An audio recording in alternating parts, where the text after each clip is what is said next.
Poke Family Day. Y'all know what it is, right?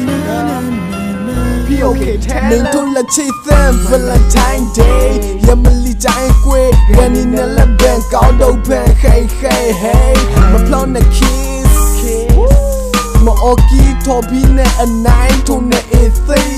Đã on a chocolate. My plan a pot a toe. To chat town a day a girl like a diamond. Squala and capilla so. Che the chen nine plow. Bata P.O.A. get plow ya kind of ninja. My get pina mai. Kapina nuto. That song come my mom a pin a tito.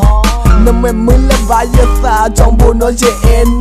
No all among kuda. Kapeso mubake. No jono po kai taya ikan. Hey hey tengada. Yama pina sa nema.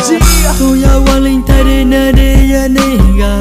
Mata saga mali yu paso nega. Te chana ago.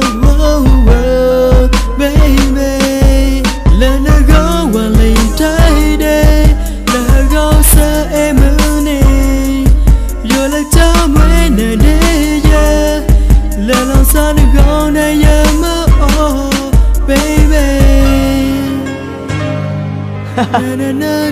Get to your TA. Come on. Pour the number down to your Valentine Day. Love that now we say it's my night. You mama, Channing Baina Day. Hila ta you found you must so down.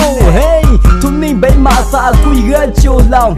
When winning bay, low elo that jet night home.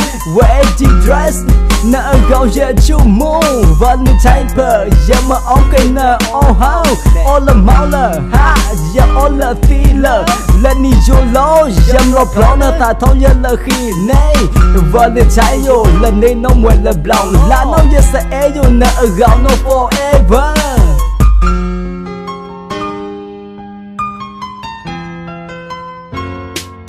This a na ma ya ma pi. Na go sa e mu ni. Gila e ta no la ni. O to ya la we ta pa. Lena